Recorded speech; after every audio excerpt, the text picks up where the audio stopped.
शक्तियां थी जो युग के वहां आने का इंतजार कर रही थी। युग और अभिमन्यु पैदल पैदल ग्रेवयार्ड कोठी की तरफ जाने लग जाते हैं। कुछ ही देर चलने के बाद वो दोनों ग्रेवयार्ड कोठी के पास पहुंच जाते हैं। ग्रेवयार्ड कोठी खेतों के एकदम बीच में बनी हुई थी। आसपास दूर दूर तक कोई घर नहीं था। ग्रेवयार्ड कोठी के पास करीब 2 हेक्टेयर जमीन थी जो खाली पड़ी हुई थी। ग्रेवयार्ड कोठी 2 मंजिला थी, जिसमें बाहर से खिड़कियां देखने से लग रहा था कि करीब 50 से 60 कमरे होंगे। कोठी में ग्रे कलर किया गया था। अभिमन्यु ग्रेवयार्ड कोठी को देखते हुए कहता है, यार ये तो किसी फिल्म की हॉरर कोठी जैसी लग रही है। देख, कोठी के ऊपर काले बादल भी कैसे मंडरा रहे हैं ना।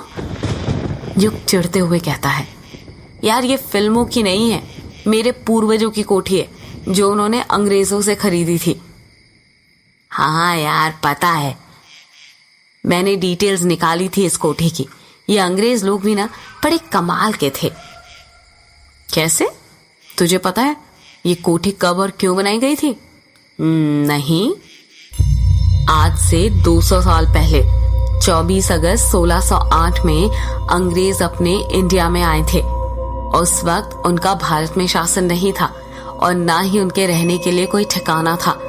जब वो मेघालय में आए तो उन्हें अपने बंगला मुड़ा गांव में भी रहने नहीं दिया गया, क्योंकि ये अंग्रेज गाय सुअर सब खाते थे और हमारे हिंदू धर्म में गाय को देवी माँ की तरह पूजा जाता है। उस वक्त अंग्रेजों के एक जर्नल ने मोटी रकम देकर जमीन खरीदनी चाहिए, पर गांव वालों ने मना कर दिया।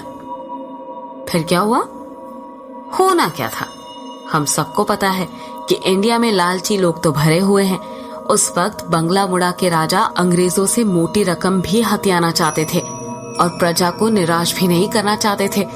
इसलिए उन्होंने बंगला मुड़ा गांव के बाहर जो कब्रिस्तान वाली जमीन थी वो उन्हें बेच दी।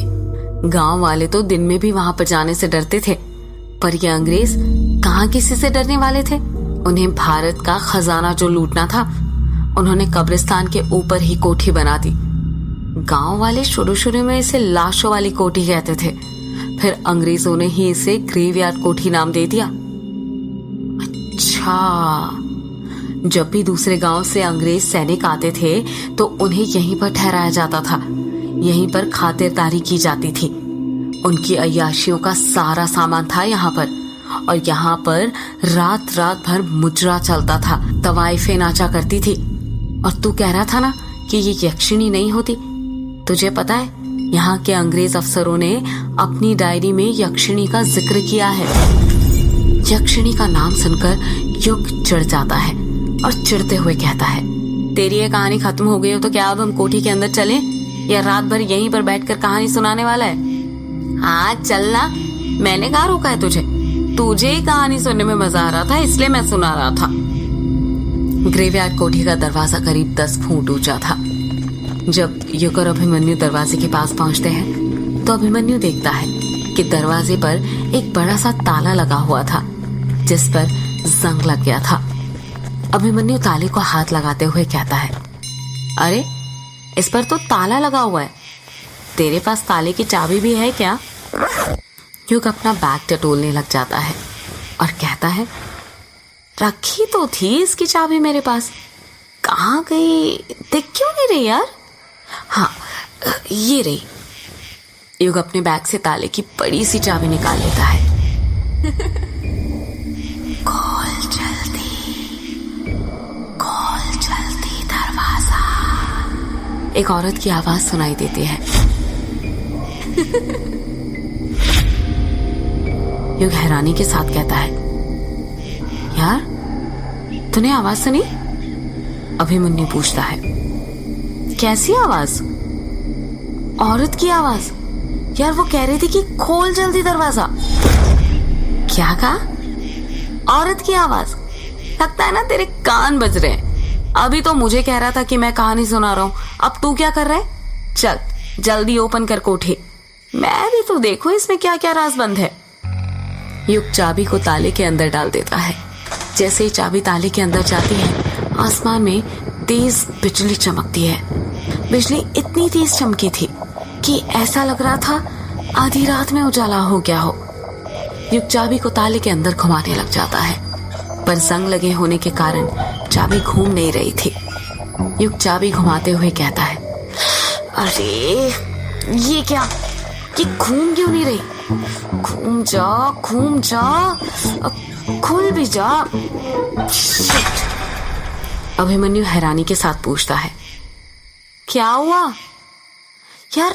चाबी अंदर ही टूट गई। क्या कहा? चाबी टूट गई?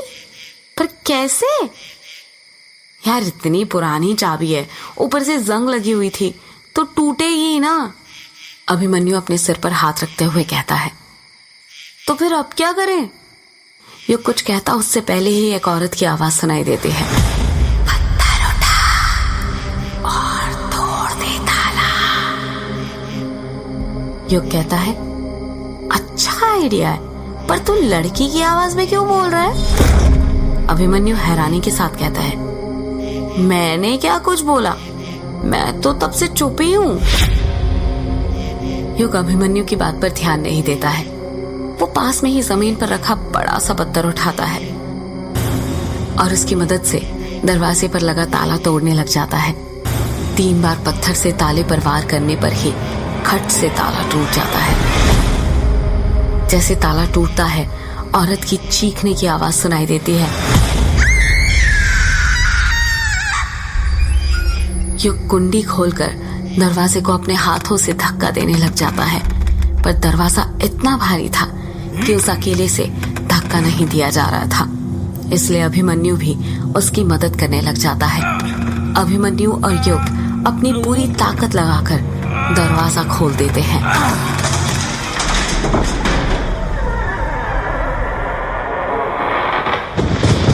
जैसे ही दरवाजा खुलता है, धड़धड़ाते हुए जोरों से बारिश होने लग जाती है। दरवाजा खुलते ही एक औरत की फिर चीखने की आवाज सुनाई देती है। युग डरते हुए कहता है, कौन है? कोठी के अंदर से औरत की आवाज सुनाई देती है, मैं यक्षिणी, तेरी मां।